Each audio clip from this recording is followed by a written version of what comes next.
Welcome, everybody. My name is Charlie Ravens. I'm with the National Coalition of STD Directors, and welcome to our first STD NBS Information Systems Users Group meeting. We're really excited, working in collaboration with our partners at CDC, to start a users group for NBS users. And so before we get into the heart of the call, a couple of housekeeping items. It's really important that everybody has their phones on mute. We're expecting like 40 people registered for the call, over 40 people. So if somebody has their lines open and not on mute, it gets very disruptive because we try to keep the lines open because after each speaker, we provide an opportunity for people to ask questions or make comments. So we really need everybody's kind of cooperation in really policing and keeping your phones on mute. If for some reason I lose connection, hopefully the webinar will be able to continue. We'll just have to see what happens. So while we're waiting to get everybody on, first, we always like to do a quick poll to see where people are at. So if you could sort of tell us where you primarily work at, whether it's a local health department, CBO, state health department, if you're from CDC, DSTDP, sort of one of the software vendors or team members, et cetera. If you could quickly hit a poll question, we'll see where our participants on today's call are from. So I'll give you about 10 more seconds and we'll start looking at the results.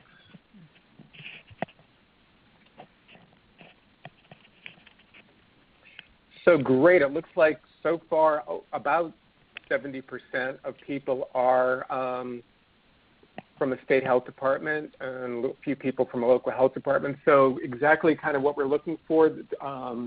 We're trying to really reach people that are using NBS at the local level.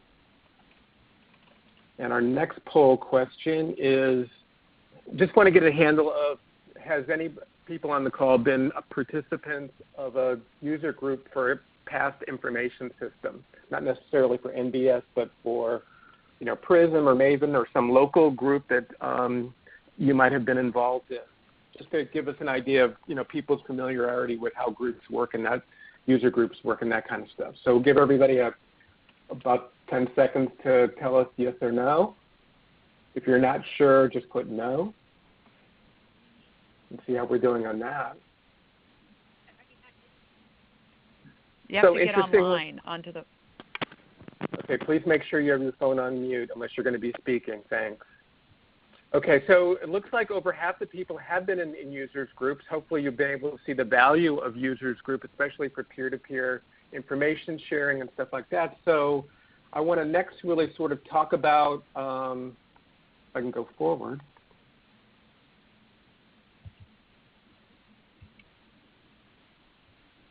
So let me talk a little bit about why we started this group with CDC and sort of what we would like to see out of it, and then we can get some maybe feedback from other people. So the audience for this group are STD apps grant-funded programs that are using or considering using NBS as their primary STD surveillance and information management system. Some people may be still going to be using STD MIS for some legacy issues and maybe have some locally based systems, but anybody who's using or considering using NBS, that's sort of our target. And this is the third user group that we've started along with CDC. We have one for PRISM and Maven users. We've been running those for about almost 2 years. And I think we have found that they have been helpful, and I think the members have sort of indicated they've been helpful. And the reason why we have sort of set up these users groups, both NCSD and CDC, is we really want to promote best practices. We want to help people sort of what are solutions to common problems that we're finding, hook people up to technical assistance from both the project team, NBS people, as well as really to promote peer-to-peer technical assistance from people that have solved the problem and maybe can help another program that's sort of in the same situation. I'm not sure how much opportunities we'll have to share resources and costs. It's definitely an issue in the other where there are commercially provided products, but I think if people wanted to maybe develop their own coding that might work with NBS, if that's doable, you might be able to share costs. And really provide an opportunity to talk to staff at at the division and the surveillance and data management branch, as well as with NCSD and the NBS project team. We are aware that the project team, frequently reaches out to all of you and has ongoing individual meetings and discussions, but we really wanted to sort of supplement what they're doing with a quarterly meeting where we sort of highlight best practices and that kind of stuff, as well as we're going to talk about in a minute, set up sort of an ongoing communication channel where you can ask questions and stuff. So one of the big lessons that we've learned is it really takes a village to make a user group work. And so the success of this group is really going to be dependent upon all of you as far as how much you participate, you're willing to present, you're willing to ask questions and answer questions and share sort of best practices as well as challenges that you're going. So we're really excited about starting this group, but we just really want to let you know that the success of this group is really dependent upon how much you participate and what you can lend to this. NCSD and STD and the division are really here to help support you. We do the logistics and provide a forum, but again, it's really up to what you all put into the group is what's really going to determine how successful it is. Okay. So that's kind of a welcome from NCSD. I want to give Dr. Hillary Wanstock a chance from NCSD to sort of give a welcome from the division. So Hillary?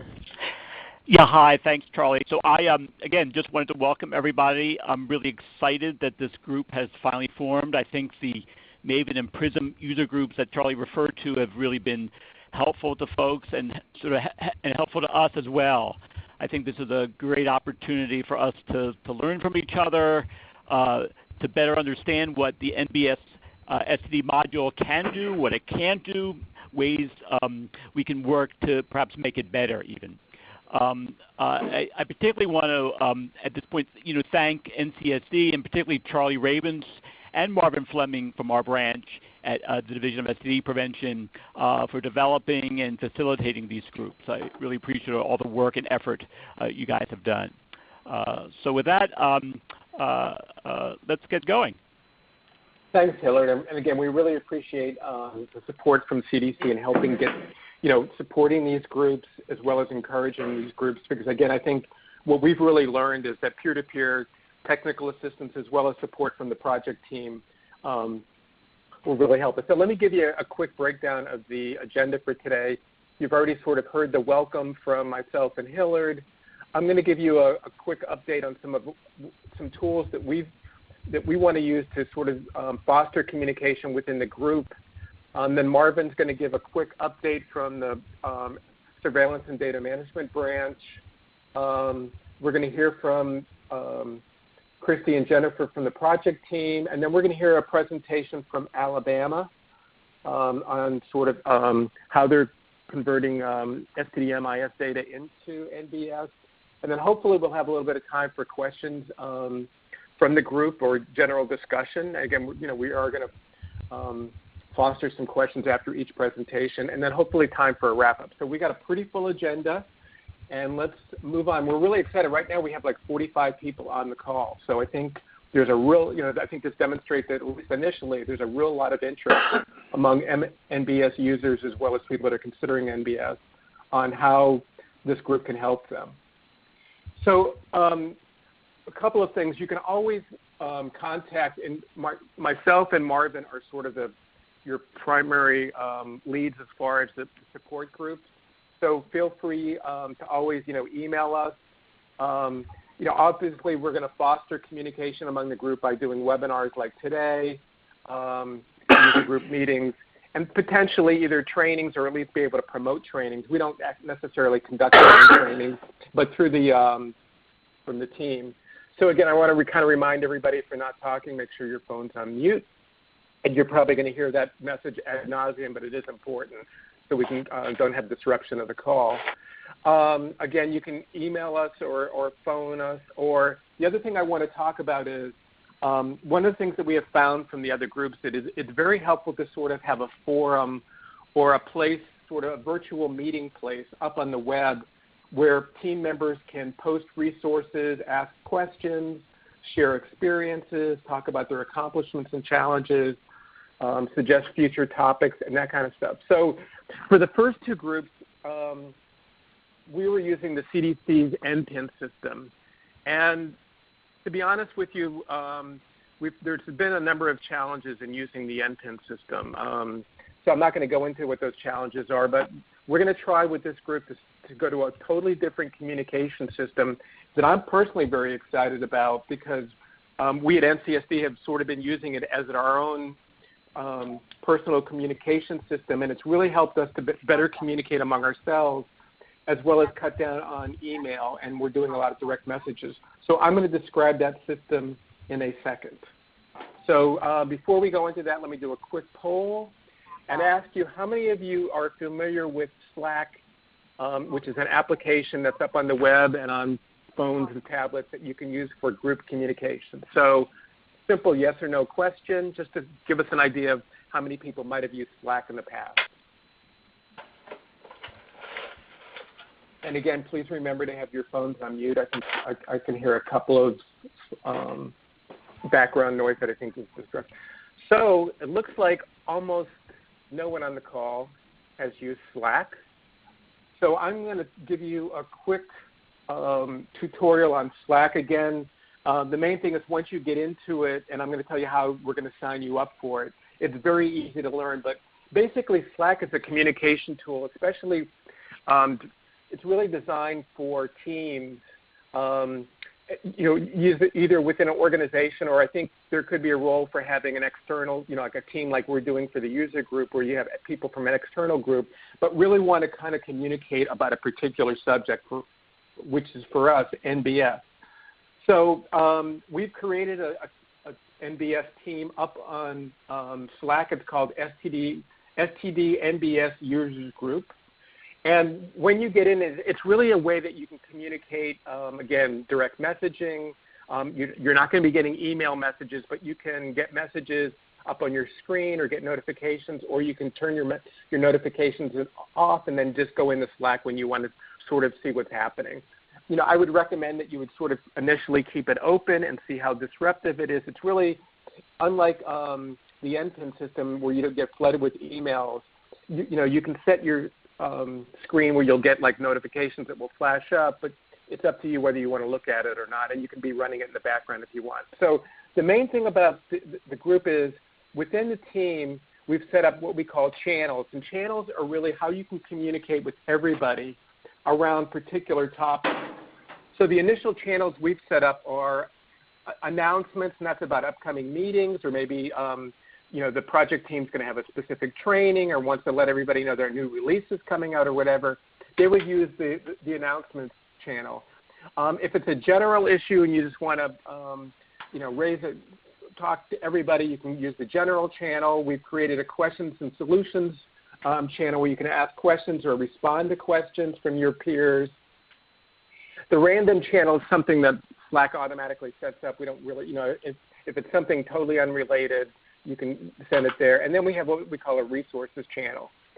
So you can communicate with people on the channels. You can also communicate directly with either a single user, or you can set up maybe 2 or 3 people under these direct messages, where I can send a message to Marvin or somebody else directly, and only Marvin sees that messages and not the whole group. And so that's for sort of personal communication. Maybe there's a particular issue, or I want to talk to somebody on the project team about a question or something. I don't want to really go to everybody, and this is an easy way to do it without going through email. So that's kind of how Slack is set up, and just some examples of some things you can do. So for an example, you can post questions and share information. So if you look, that first red arrow is going to the questions and solutions channel. And so the first thing you would do is at the bottom you can see that plus sign where it says, so I typed in a question, has anybody had trouble transferring STD MIS data to NBS? You hit enter and it sort of posts the question.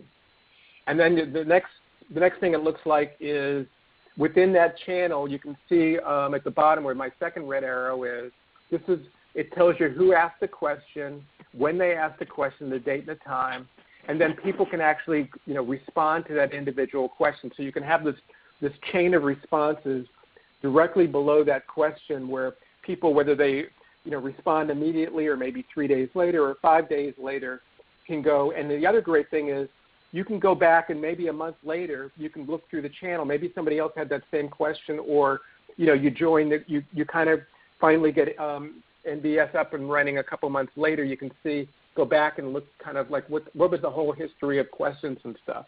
So it's really a great way of posting and sharing questions and information. Another thing you can do is you can actually within Slack create little documents. So for example, where that top red arrow is, I created a little notice about, our next NBS meeting is on the 29th, and it's at this time, and I can actually post the registration link. So within Slack, you can actually, go to register for the next webinar when we have it. So it's a great way of, you can create little to-do lists. You can create documents right within Slack if you wanted to. Another thing you can do is you can share files. So for example, one of the things that we've already posted, and we'll be updating this periodically, is we have I think most of you have seen the Excel spreadsheet that we created that lists sort of participant information, what project area people are in, their contact information, maybe a little bit about when they started NBS or when they're going to hope to deploy it. And so this is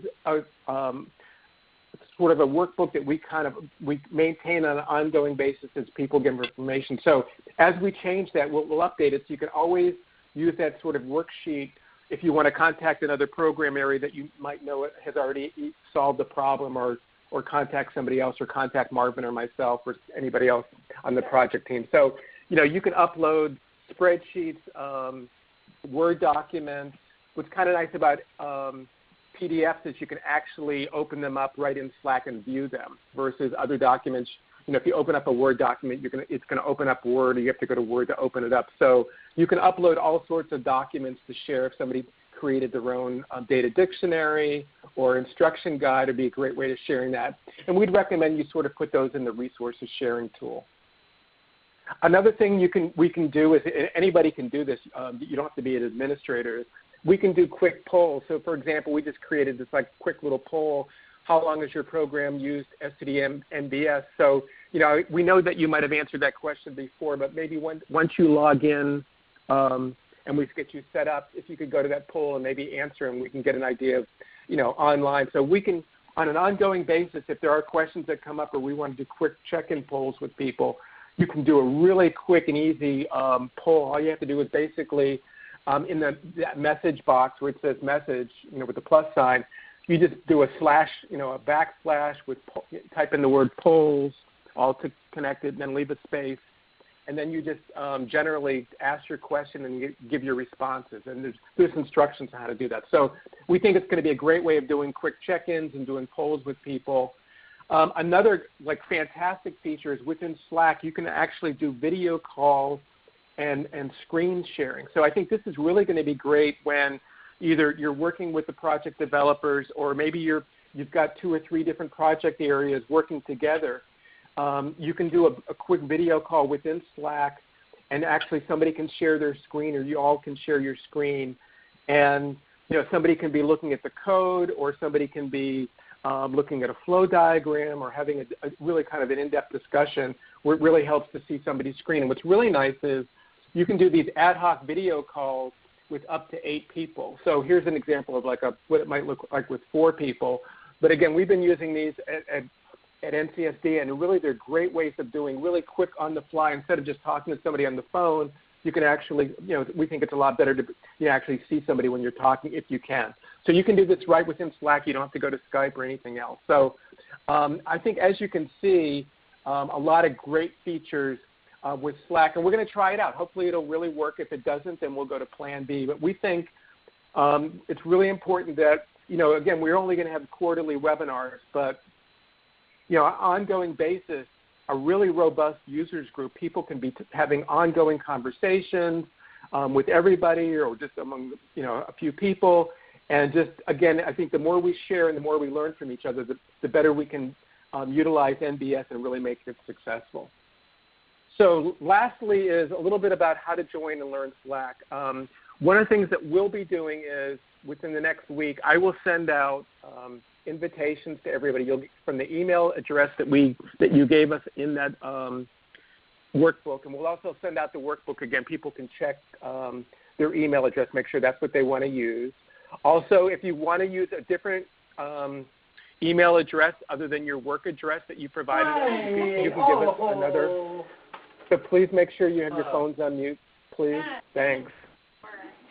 So again, you'll be getting an invitation from us, and basically you'll get an invitation to join Slack. It'll ask you for you to provide like your name. I don't even know if it asks your name, but it'll ask you to sort of set up a password, for that system, and you can use whatever you want. I mean, there's some password requirements as far as length and stuff.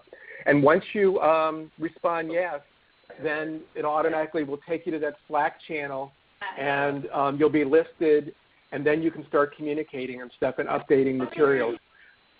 Again, please remember to put your phone on mute. I think we've got a group of people that right now aren't on mute. Okay, thanks. And so as far as training, it's really intuitive. I don't, if you just know to, post questions in the channels or do the direct contact.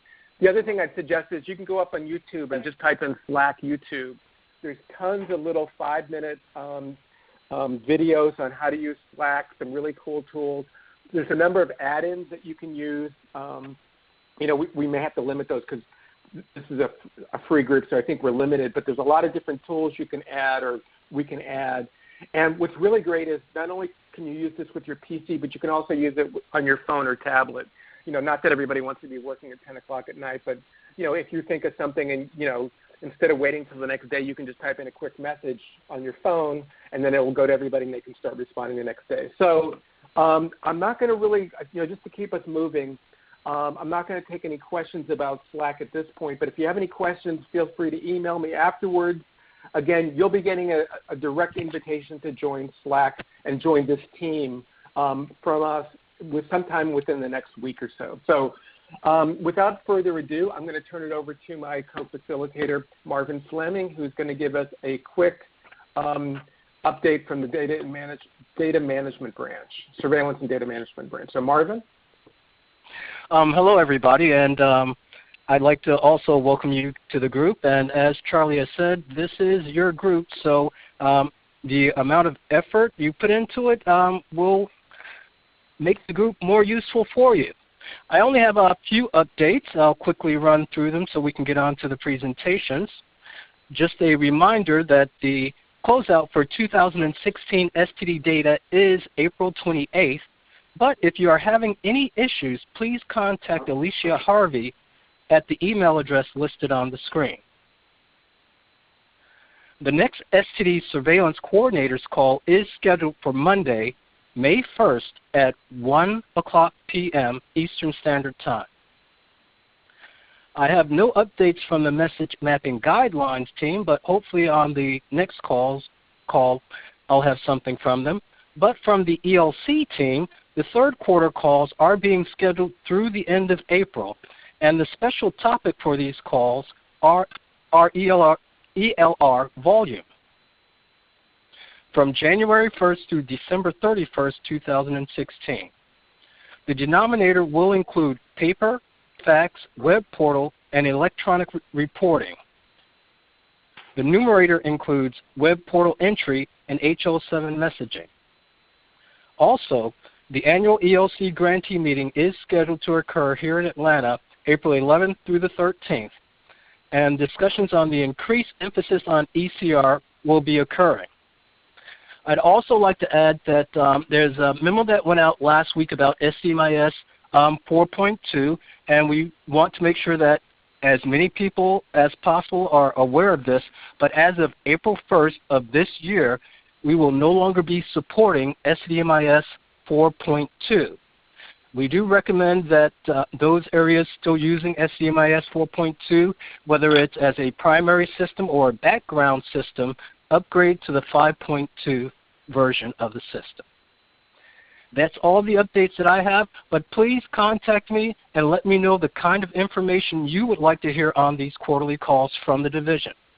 Thank you very much. Thanks, Marvin. And before I turn it over to the project team for a presentation, just a couple of other notes. We are going to be posting these slides as well as a recording of this session in the Slack channel. And the other thing I kind of want to emphasize is using the Slack channel is not mandatory or required. We just think it's a really great tool instead of just having to go through email and having to send out a question or whatever to everybody. But if for some reason you're where you work, you can't use Slack through the firewall or whatever, and you choose not to use it sort of on your phone or tablet, it's not a requirement, but we just think it's going to be a really great team communication tool. So just to make sure everybody understands, it's optional, but we think it's going to be a really great way to sort of talk to everybody. And kind of, if this really works out well for the NBS users group, and we prove it's our pilot test, we'll probably convert our other groups off of NPIN and go to the Slack channel. But we have to make sure it works. So we're hoping it works, but like I said, I think from what we've seen so far, I think it's going to be a great tool. So without further ado, I'm going to turn it over to Christy and Jennifer from the project team. I think most of you know them, and give us a quick update from the project team. So Jennifer and Christy, if you want to take it away. Make sure you take your phone off mute.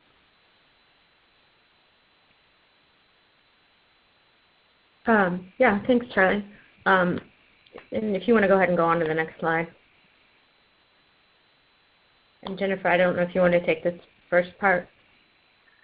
Yeah, sure. Well, I'll just kind of walk through some of the high-level functionalities just for folks who may not be familiar, and then I think Christy will go into more detail about some of the data migration opportunities. But basically, in the NBS module for STD, we have the ability to customize the pages or data collection forms based on interviews for both STD, HIV contact records, as well as the investigation templates.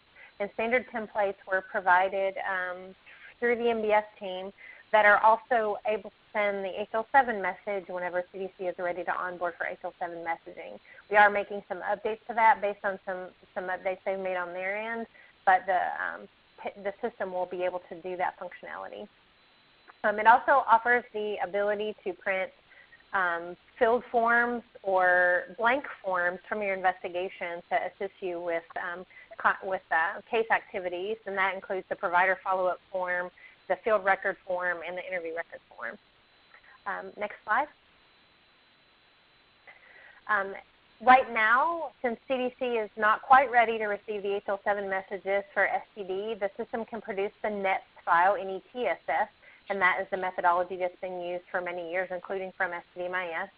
And then when CDC is ready to receive those, you'll make some changes in Page Builder to allow the system to send those HL7 messages to engage in onboarding. We did want to emphasize, I think folks already know, but HIV case notification is not available in NBS. You should still use EHARS for that. So I do know that many NBS states do put HIV cases in there so that they can do case management and contact tracing when a patient is reported for another STD.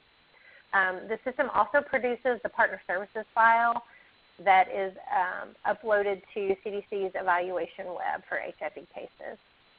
Next slide. Just to mention some of the highlights with case and workflow management. So the system does support investigation of co-infection, meaning a person who is infected with more than one condition at a time, and EpiLink ID or lot number concept. So if you have a case and you create contacts as a part of that, they can all be part of the same lot number. You can also manage and merge lot numbers if you later identify that those need to be combined together. You have the ability to create investigations from multiple points, from a laboratory report, from a morbidity report, which is a T2 referral. Morbidity in our system means T2 referral as opposed to case notification, which is the report to CDC of the potential case. So when you can also create investigations from the patient file when you have an out of jurisdiction, for example. So you're able to choose the patient referral basis and processing decision and enter into the workflow at various points based on what your needs are.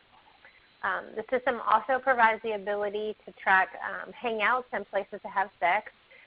It allows you to capture ordering facility information. This is an enhancement that we made for 5.1, so that can assist with provider follow-up for jurisdictions who do surveillance follow-up for STD. That's an enhancement we made previously. It printed directly whatever had been sent on the laboratory report. And as many of you know, sometimes the ordering physician information is incorrect on the laboratory report. So we now allow the investigator to be able to update that information and print it on the provider follow-up form so they can fax that form directly to the clinician for more follow-up. You can also add information for laboratory or T2 referrals, morbidity reports to help support the investigation. So as more lab reports come in or as you follow up on contacts that were initially created from an OP's investigation, then you're able to follow up and associate those documents appropriately.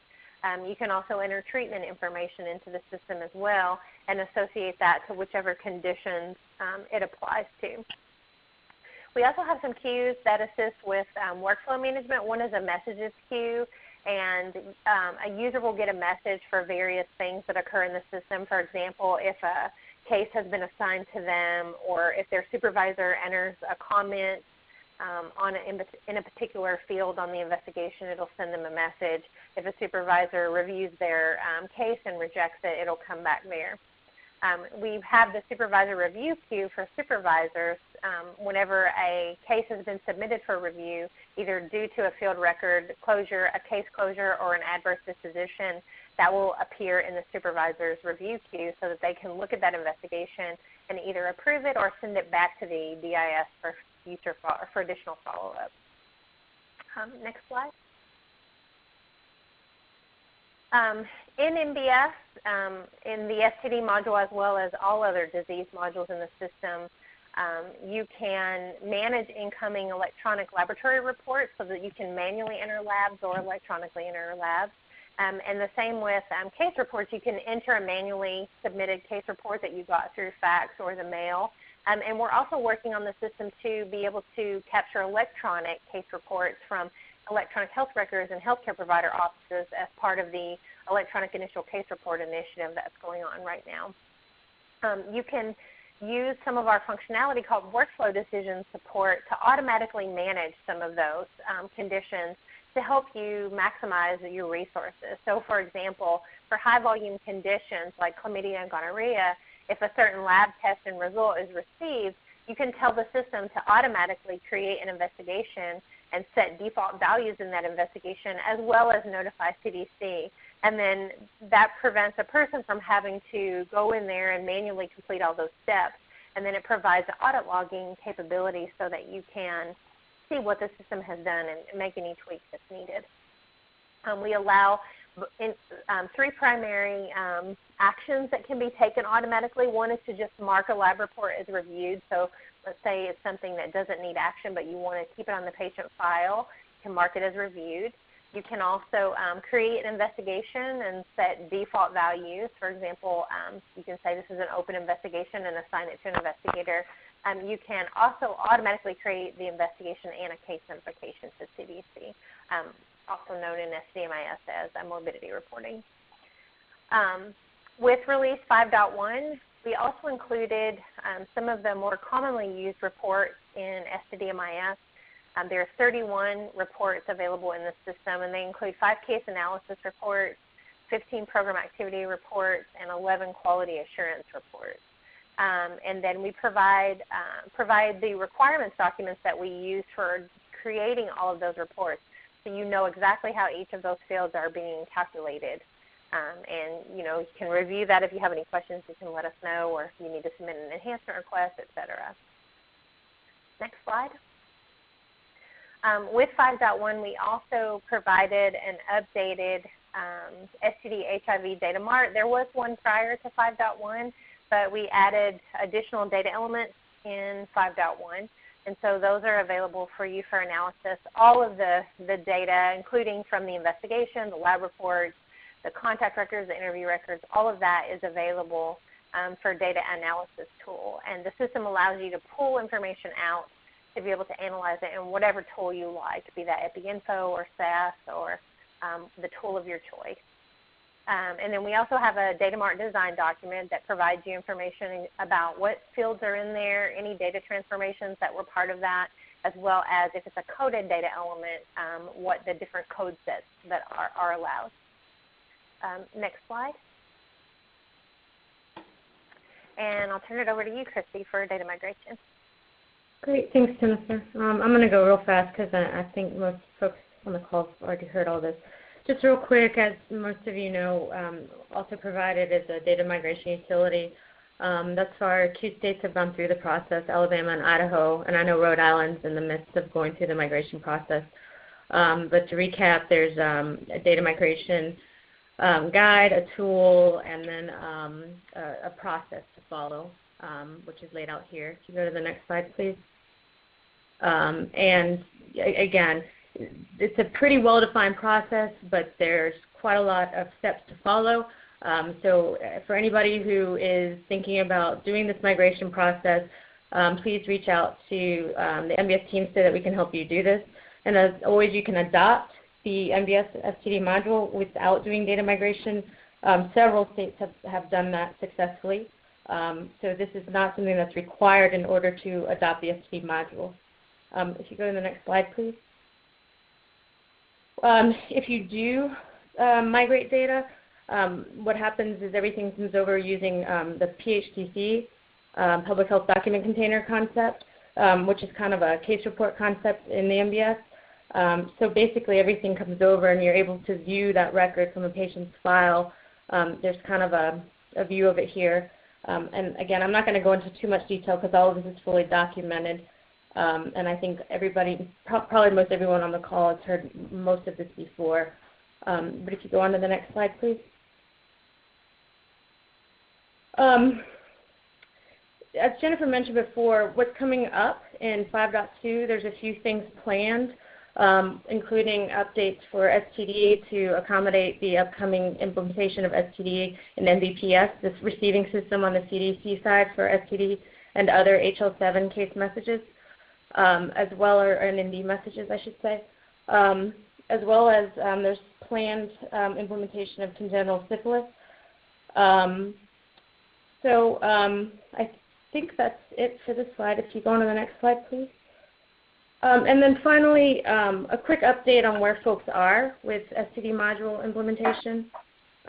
So from our latest records, we have Alabama, Idaho, Maine, Montana, Rhode Island, and USVI is live with STD. As previously mentioned, 2 of those states have performed data migration, and Rhode Island's in the middle of a data migration right now. There's 7 states who have expressed interest in adoption but have not yet moved over to NBS for STD. And then there were 3 states who said potentially they were interested in using NBS. And then there were 6 states who do not plan on using NBS for STD that currently use NBS for other conditions. So that's it. Thanks so much. Thanks, Jennifer and Christy.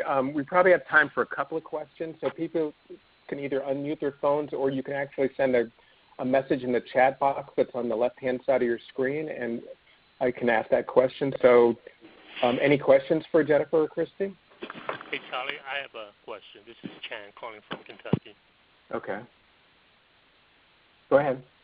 Oh, for those states that just show that's not using data migration, is there, there we go.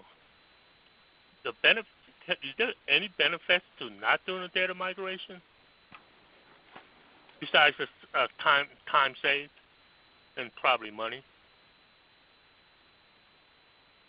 And I don't know if there's any states, if Maine, Montana, Rhode Island, or USVI is on the call, because they could probably speak to it better than me. I know definitely said that the biggest one was time. Data migration does take a bit of time just because, there's a level of data cleanup that needs to happen, and then, the actual migration process. I believe that's probably the main reason folks went live without doing data migration. And Jennifer, I don't know if you have more to add to that. Yeah, I think really what'll drive it for the decision in your jurisdiction is based on what your business needs are going to be. Some jurisdictions, they may or may not want editable data, and some of that may have to do when you migrate over. So if it's in the middle of the year, you might need some data for data that are open during that reconciliation period. Usually the main reason people do data migration is, one, so they can make updates to cases that are still open, that haven't been closed, and also so that you have that history available in the system. So if I get a new syphilis report in, I can see what was in the system for the patient for syphilis before, and I know how to interpret this new result coming in. Some folks want to have that in the user interface, but some people are perfect in reports. So it kind of depends on what your business process flow is. Users want. Personally, I can't think of a single benefit if we don't do data migration. I don't know why we would even want to go to NBS, because I don't want to go back and forth, and I wouldn't want my staff to use two different systems. So that was the question. I just asked for Sherry, assistant program manager, and she really didn't have a type of answer I'm looking for. So that's the reason I asked that question, because if we're going to do this, I want it all. I don't want to do it without the data migration. Okay. Yeah, so if from a program, if from a program perspective, that's your business need, then it definitely would be in your best interest to do it. Yeah. Okay, time for maybe one more. Go ahead. Hey, this is Brad from Tennessee Department of Health. On the data migration, my assumption is the slides that we saw earlier about the migration algorithm and how that's laid out is from STD-MIS to NBS. So what kind of work has been done on migrating data from PRISM to NBS? And my thought is, that my question is, with the legacy data that would be in PRISM that would go into NBS, would the naming conventions be the same so that the data that we migrated in from PRISM, our historic data, would match the data naming conventions moving forward in NBS, so our data would be consistent historically? Yeah.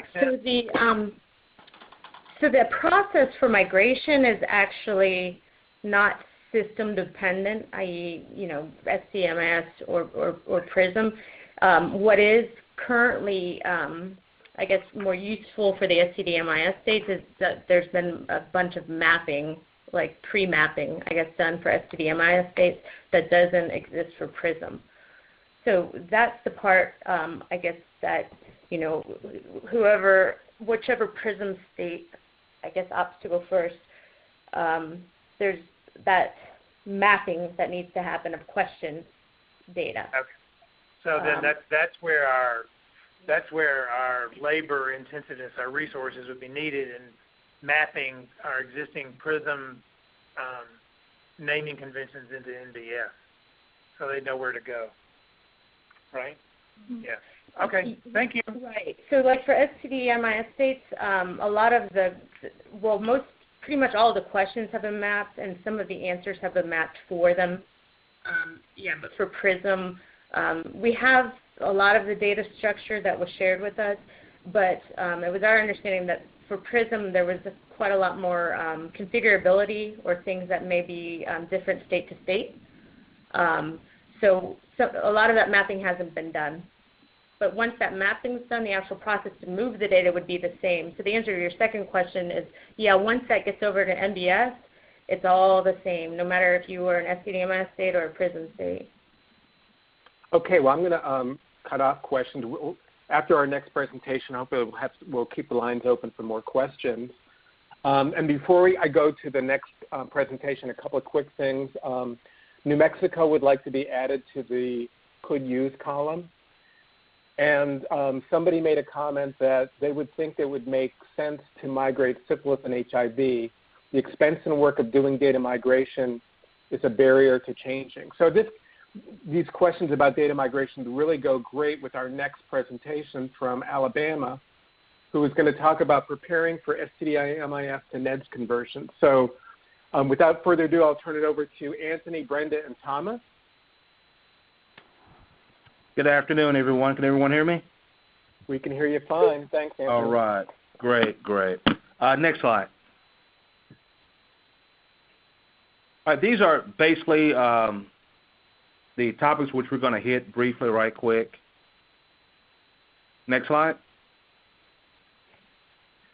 As some of you may not be aware, we converted from MIS 4.2 in September of last year.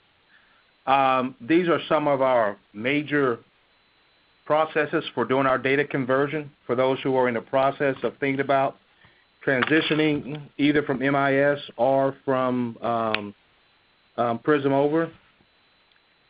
The data cleaning aspect of data conversion is extremely important. It's very time consuming and labor intensive. You got to ensure that you look at your dates, because we had dates that were various stages where we had 4-digit years, 2-digit years. That was an issue. We had names that were duplicated. We had names that were misspelled. That was a primary function that we had to clean up as well. We had to verify the disease status. We basically found this out after we had converted over to NBS, that we had a lot of cases that were presumed or unknown status, or that they were blank, that we had to go back and fix. Another major issue that we ran into before we did the data conversion was looking at the addresses. We had to make sure that the cities matched up with the counties matched up with the countries. We were having countries and on various continents outside of the U.S. that were states in Alabama. Like for Jefferson County was in Burkina Faso, and we knew that that's not correct.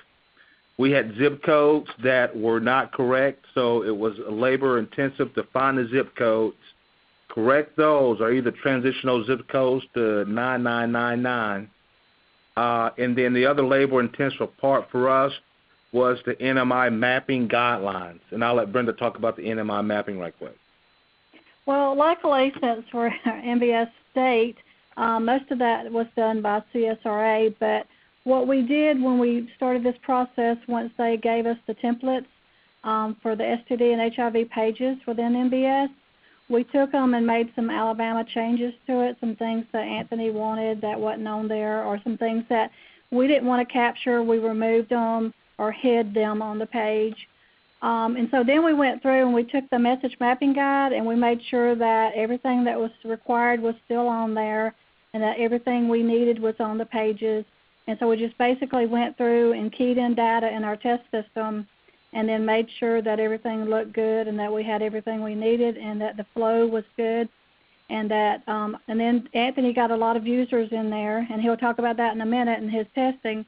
But basically, we really hit it really hard in our test environment to make sure before we went to production that it was laid out the way we wanted it and needed it. But like I said, CSRA gave us templates to start with, and we just kind of made sure that it lined up with the message mapping guide. And doing the data conversion and the data cleanup, it's very important that you work closely with your IT staff, which we did, working with Brenda and Tabitha and Evan and Keith.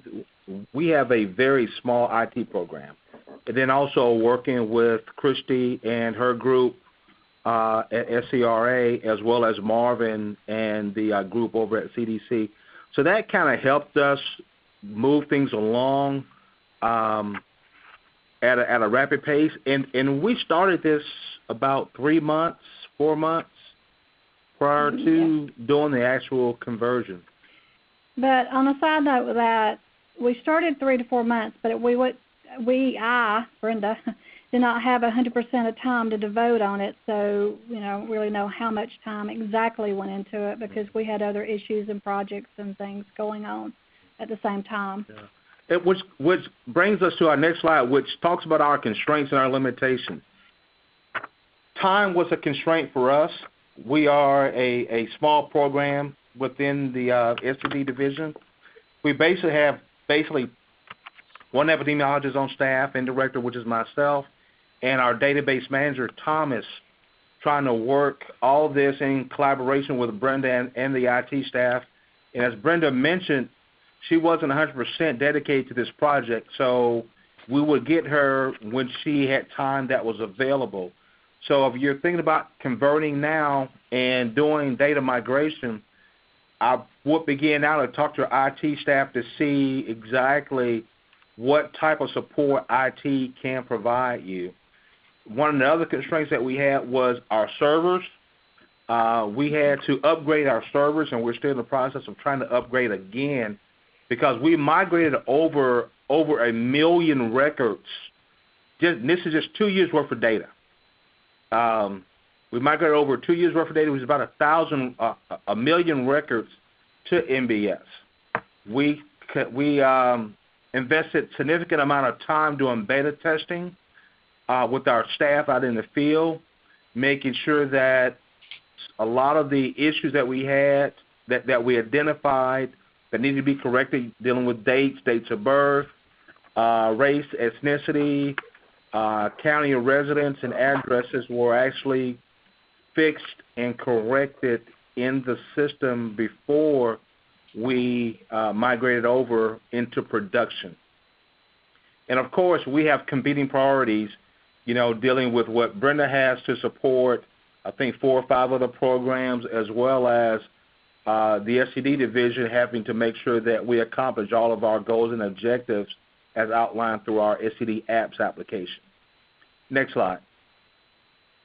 Okay, staff training. This was very important to me because a lot of our staff are older and they have been used to STD MIS for 15, 20-some years as it's been out there throughout all the jurisdictions. So we started training back probably about 1.5 years ago, our staff on what NBS looks like, how do you operate in it, the differences between NBS and with STD MIS, so that the staff would understand. And we also did this for a lot of our medical consultants. A lot of our MDs were also participating in the training. We did both statewide training via video conference, and we also did regionalized training where Thomas or myself would go out to the different areas within our state, and do one-on-one training with that county or that area's staff. And Brenda supported us as well, because when we found an issue out there, we would pick up the phone and call Brenda, and she would be able to walk us through. So when you're converting from MIS to NBS, remember it is a collaborative effort. You can't do it by yourself. You need your IT staff. You need Marvin and his group at CDC, and Christy and the SCRA team as well. Next slide. Okay. That basically boils it down for us. We're still in the learning process. We're happy that 5.1 is out there now, and now we have some reports that we can actually run to continue to try to clean up our data. And that's the final point that I want to make. Whenever you convert over to NBS, you're still going to have to go through the data cleaning process because there's always going to be something that you missed. So remember, always look at your QA/QC every month to make sure that your data is clean, your staff is entering in the information correctly, and that the notifications are actually being generated and sent to CDC. So that's very important because our staff, even though we've been working with this for basically about 2 years now in the training process and the implementation, they're still making some of the same mistakes over and over again. So that is a training piece that will continue to occur within our state. So, Charlie, if any of the guys have any questions for us? Yeah, first of all, thank you for a great presentation and just this is kind of what we're looking for, and I think what makes these groups great is when people from project areas sort of talk about what's working as well as their challenges. I think that's how we all can learn. So I know we're bumping up to the end. I'm going to finish a couple things, and then we'll leave the lines open to answer everybody's questions for as long as you have them. So let me just a couple of quick housekeeping things before we turn it over to questions. So a couple follow-up things. Please email. We'll send out the latest users group list. Please look at it, update any information because we want to make sure we have the right users group, your right username, so we can email you an invitation to Slack, and hopefully you'll join Slack if you can. Make sure that once you join that you use it for asking questions, sharing experience, etc., and we'll go from there. This is what kind of an example. I think most of you have seen the spreadsheet where we collect information for each project area. I kind of hid it for this, but it gives you an example of sort of what it looks like. And a quick poll question. We want to make sure that, first of all, that these calls are worthwhile and that they're meeting your needs. So if you could take a quick second to just tell us about today's call. Was it useful and worth my time? And if it wasn't, send us an email about what we could do to make it better. But just take a second and we'll see how we're doing.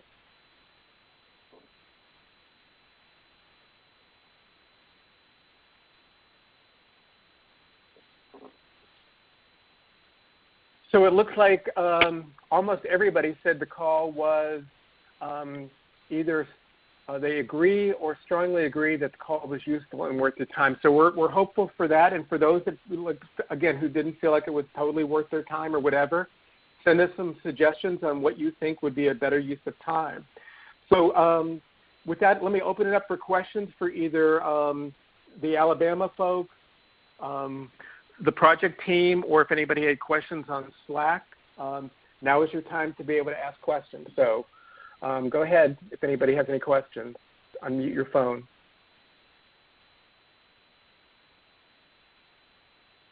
This is Ann O'Keefe in Nebraska. I don't really have a question, just a really brief comment. Okay. We're going to take a kind of a modified approach to data migration. So I don't know if you want to hear about it now or use it as a possible future topic. But we I would say if you can give us like a 1 minute sort of update, and then maybe it could be for our next call. You could sort of, I think that obviously data migration is going to be a big topic initially until everybody gets sort of on board. So kind of what are you doing real quickly, and then maybe we'll talk to you about doing a presentation on the next call. Okay. So we also have very low staffing resources, and also we have a unique situation where we have 3 separate instances of STD MIS that we're going to have to put together to get into NBS. So we decided to we're going to use the public health document container idea, and then we're going to have kind of 2 separate parts of this. One of the parts would be just to have the legacy data available for analysis and trending, and what we'll just do is just export any data that we need from NBS or from STD MIS and then copy it onto the server. Now the part for the to have information available on each investigation available to investigators when they're looking up a patient in NBS, we're going to pull out a kind of a master data mart from STD MIS, and so far we've based it on the STD investigations export function, and then we're trying to pull other key variables into that, so we'll have one kind of master data mart from each system. And then instead of trying to map everything and clean everything, because we just don't have the resources to do that, we're just going to pull that in as a public health case report. So that's just going to be basically available for viewing to the disease investigators. Great. Thank you for those comments. And again, Marvin or I will follow up with you about maybe presenting on the next session. Other questions for our presenters? This is Chang again. I have a question for Anthony. Sure. Go ahead. Anthony, what kind of user restriction are you having with your staff, like with DIS? Are they a level of user authorization you're giving them? Jen, can repeat your question one more time? I want to make sure that I understood. Yeah, my question regards the user restriction. I don't want people to have access to every piece of data and menu that's on NBS. So are you having certain staff in your program only having certain access to NBS? Right. Alabama is divided up into 11 public health areas, and if you work in a particular area, you have access to all STD information within that particular area as far as adding and editing. You can't edit anything outside of your area, but you can see all the information outside of your area. Does that answer your question, Jen? Yeah. Now, when you say edit and all that, you're talking supervisors only, correct? No, I'm talking about DIS. Okay, you are allowing DIS to have that access. Okay. Yes. Mm-hmm. Has anybody else had that issue and want to comment or other questions?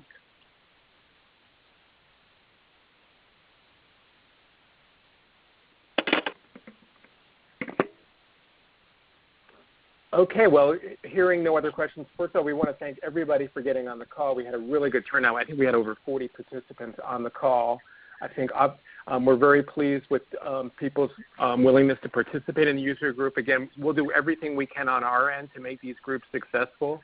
We need people to, again, I think the presentation from Alabama was a great example of really practical stuff that we all can learn from our peers as well as the project team. So we'll be calling on people. Like every call meeting, we're always going to want to have one or two project area presentations because we want to hear from people that are actually implementing NBS. But again, Marvin and I are here to help everybody out and make the group successful. So please, give us your comments and feedback, and we look forward to joining you on Slack and at our next meeting. So have a great afternoon, everybody, and talk to you later. Thanks. Thanks, Charlie. Thanks, everybody.